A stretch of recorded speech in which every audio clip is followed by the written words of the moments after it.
Small caps getting crushed, now inching towards a death cross. If that sounds scary, good, because it's usually for the market. For more on what's behind the move, let's get to Bob Pisani at the New York Stock Exchange. Hey, Bob.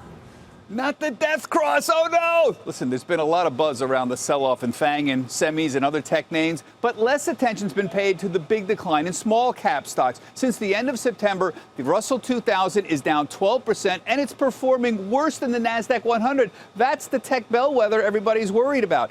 There's also been significant technical deterioration. The 50-day moving average of 1615 right now, it's sitting right on the 200-day moving average. If that 50-day drops below the 200-day, this is that so-called death cross, and it usually signifies at least more short-term pain ahead. Indeed, that is the case. Since the end of the financial crisis, the Russell 2000 has had 5 death crosses. 1 month later, the Russell fell an average of 2%, trading negatively 4 out of those 5 times, but not necessarily longer term. It's been positive 3 months later, most of the time. So what's going on here? These are domestic companies, okay? So the global growth slowdown story, it doesn't really apply here. Higher rates, that's definitely a big challenge for small companies. We know that. But tariff woes can also affect smaller companies if they're importing parts, for example. The decline did begin when tariffs started kicking in on Chinese goods at the end of September. All right, there's a smoking gun. Here's another issue. Small cap companies overall did not report the more robust earnings growth that the large cap companies reported.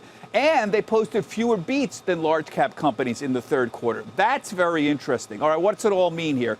Since these are domestic stocks and they are underperforming, the market seems to be implying that domestic growth in the U.S. next year may not be as strong as expected. Now, this is really hotly debated right now. I think the correct way to look at this is that the underperformance is not so great right now that it would necessarily lead to that conclusion, but I think it definitely bears watching. Back to you, Melissa. All right. Thank you very much, Bob Pisani on small caps. So do you think that it's because of the fundamental things tearing at the small caps, slowing domestic growth, the impact of tariffs, things like that? Yes, I do. And the irony, of course, is that, small business confidence has been at record levels. Again, we go back to 2000 for some of this. So there is a bit of contrast. I just point out the last death cross of significance for the IWM, though, was in September of 2015, which was a terrible period, actually. Small cap stocks actually did sell off another 20%. I'm not saying we're there. I'm saying some of the same conditions are exactly there. You've got a Fed that hiked at the end of that year. It was their first hike. Market should have been ready for it. We're ready for this December. Dollar was strengthening. We were having some growth fears, and we had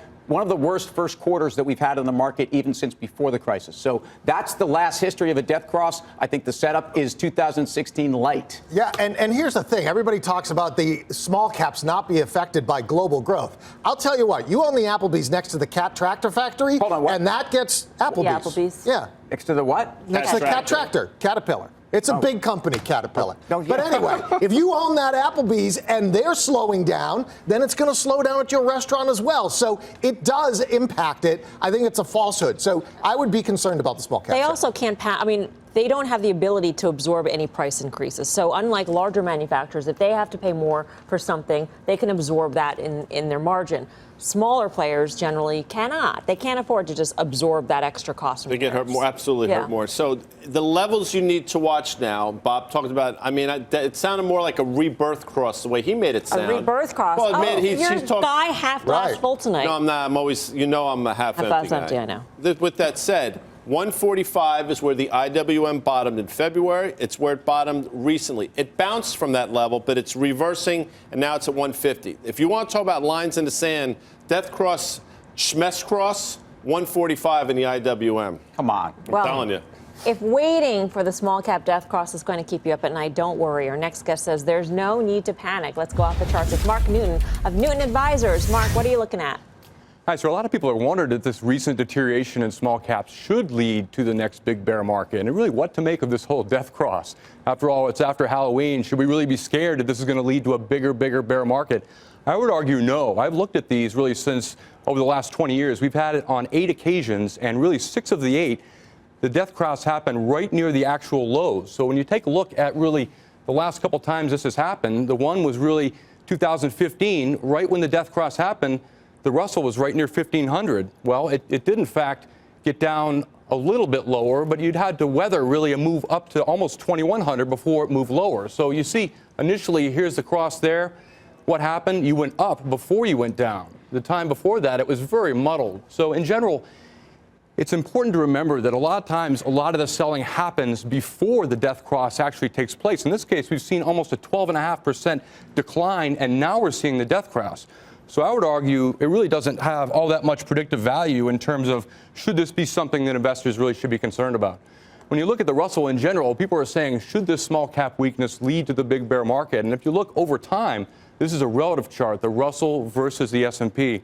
So what's interesting is that throughout the entire period of the 1980s and even the 1990s, the Russell actually underperformed pretty dramatically in what happened with large caps.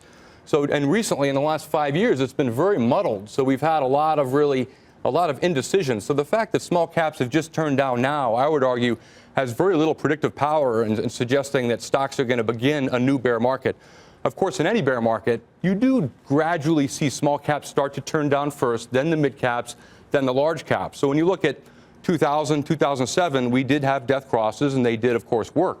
There are plenty of other occasions where they did not work, and so it's important not to get too concerned about this or think that this is really something that technicians watch, and then when it doesn't happen, you say, well, everybody's wrong. Most people don't really look at this all that often. Here's a chart of the monthly Russell, and I want to point out that the long-term uptrend is still very much intact. We did see really a break of the uptrend since 2016. So there has been pretty substantial deterioration. Relative strength got up to nearly an 80 on a monthly basis. That was very, very overbought, similar to what we saw in the Russell back in 2013-14, which of course did lead to some of that underperformance. So we've seen the drop off after the Russell hit highs in late August, dropped 12.5%. This sent RSI, relative strength index, down to really the mid-40s, mid-50s. My thinking is even if we rally out of this into next spring, which I think can happen, momentum is not going to be able to make new highs. So this does set up the case of longer-term negative divergence momentum, and that is something over the next 3 to 5 years that we should be concerned about. For me, death cross, I think fear is on the rise right now. You're starting to see financials outperform a little bit in recent days. I think that's a positive. And people all of a sudden are starting to get more and more afraid. You see the trend as of yesterday, it was 1.76. That's the highest level since August. In other words, far more volume into declining versus advancing stocks. The bottom line is I don't necessarily think this is a time to be afraid of the Russell after a 12.5% dip. We did see almost an 8% rally off the late October lows. So if anything, pullbacks over the next few days, which can in fact happen, technicals are still pretty negative on the Russell. That, in my opinion, should be a buying opportunity for a holiday rally. All right, Mark, thank you very much. Good to see you. Mark Newton of My Newton pleasure. Advisors. Thanks, Melissa. Would you be a buyer of Russell? So I think the death cross, we all agree on the desk, is a muted at best signal. But you have to remember, materials are 17%. I don't agree. What? I don't you just agree said it it's was muted. before. I thought you said that it's not reliable.